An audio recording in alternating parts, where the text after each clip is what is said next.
محمد ونصلی علی رسولہ الکریم، اما بعد۔ محترم سامعین کرام، اس نشست میں آپ کو صرف یہ بتانا چاہتا ہوں کہ تحریک آزادی اصول پاکستان کی منزل کیسے ممکن ہوئی تھی۔ دراصل آزادی کے لیے 100-150 سال پر مشتمل جو جدوجہد تھی، اس میں ہزاروں نہیں لاکھوں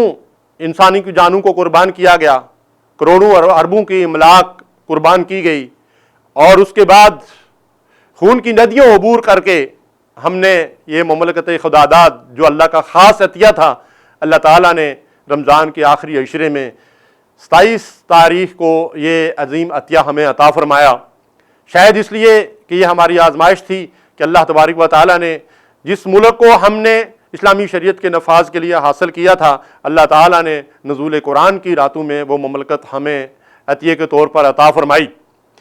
اس کا حصول کس طرح ممکن ہوا تھا؟ دراصل اس وقت اس ملک کے اندر رہنے والے اپنی ایک ہی پہچان اور شناخت رکھتے تھے، اور وہ شناخت تھی هو سماکم المسلمین،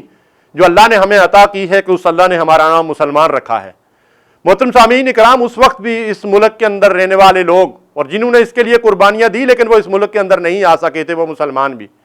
وہ سندھی بھی تھے، وہ پنجابی بھی تھے، وہ پٹھان بھی تھے، وہ سرائکی بھی تھے، وہ مختلف بولیاں بولنے والے اور مختلف نسلوں سے تعلق رکھنے والے بھی تھے، لیکن انہوں نے اپنی ان ساری شناختوں کو ایک شناخت کے اندر گم کر دیا تھا، اور ان کی شناخت اور پہچان اسلام تھی اور وہ مسلمان تھے۔ جب سے ہم نے بانت کی بولنی شروع کر دیں اور ہمارے اندر مختلف قسم کی عصبیتیں پیدا ہو گئی، نسلی اور لسانی گروہ اٹھ کھڑے ہوئے، صوبوں کی بنیاد پہ ہم نے ملک کو تقسیم کرنا شروع کر دیا، اور اس کے بعد جو ہے وہ اردو اور بنگالی کی کہانی شروع ہوئی، تو اس کے نتیجے میں ملک دو لخت ہو گیا۔ آج بھی ضرورت اس بات کی ہے کہ ہم اپنے نظریے کی حفاظت کرنے کے لیے اٹھ کھڑے ہوں، اور اللہ کا جو حکم ہے وَاعْتَصِمُوا بِحَبْلِ اللَّهِ جَمِيعًا وَلَا تَفَرَّقُوا، اللہ کی رسی کو مضبوطی سے تھام لو اور فرقہ واریت سے، تفریقے سے اپنے آپ کو بچاؤ۔ قائد اعظم رحمۃ اللہ علیہ نے ہمیں جو 3 نکاتی عمل دیا تھا، وہ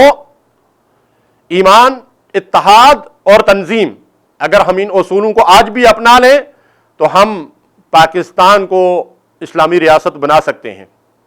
اس وقت جو ہماری شناخت اور پہچان تھی، اس کی بنیاد پر آپ دیکھیں تو الحمدللہ ملک کے اندر ہماری خواتین حیا اور شرافت کی چادر سے آراستہ تھیں۔ ملک کے اندر بے حیائی، فحاشی عریانی اس درجے کی نہیں تھی جو آج ہماری آنکھوں کے سامنے ہے۔ اخلاقی لحاظ سے الحمدللہ ہمارا ایک معیار تھا، ہمارے پاس ایک بہترین لیڈرشپ تھی، علماء کرام کا احترام پایا جاتا تھا، جس کا ثبوت یہ ہے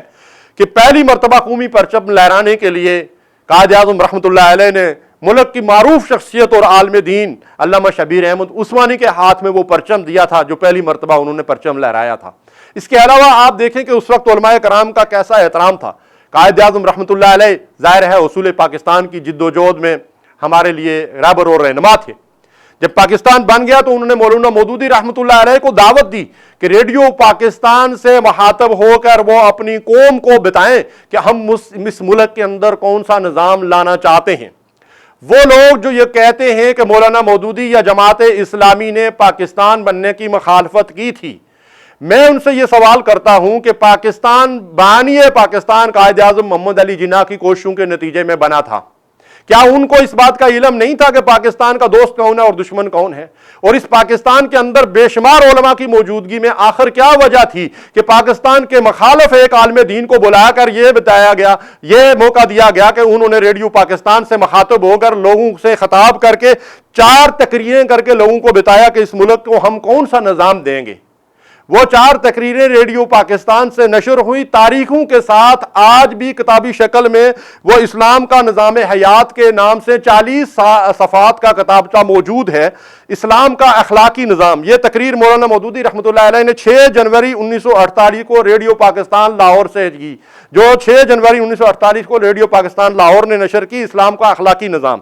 اسلام کا سیاسی نظام یہ 20 جنوری کو نشر ہوئی، اسلام کا معاشرتی نظام یہ 10 فروری کو نشر ہوئی، اسلام کا اقتصادی نظام یہ 2 مارچ کو نشر ہوئی، اور اسلام کا روحانی نظام یہ 16 مارچ کو نشر ہوئی۔ فیض احمد صاحب نے مشہور دانشور اور شاعر تھے، بڑی خوبصورت بات کہی ہے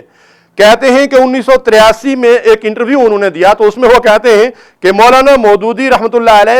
علیہ پاکستان کے مخالف تھے، یہ انکشاف تو پاکستان بننے کے بعد ہوا، یعنی اسلام دشمنوں نے یہ انکشاف کیا۔ کہتے ہیں ورنہ پاکستان سے قبل تو مسلم لیگی حضرات مولانا مودودی کی تحریروں کو لے کر کانگریس سے مقابلے کے لیے استعمال کرتے تھے۔ وہ تو مولانا مودودی نے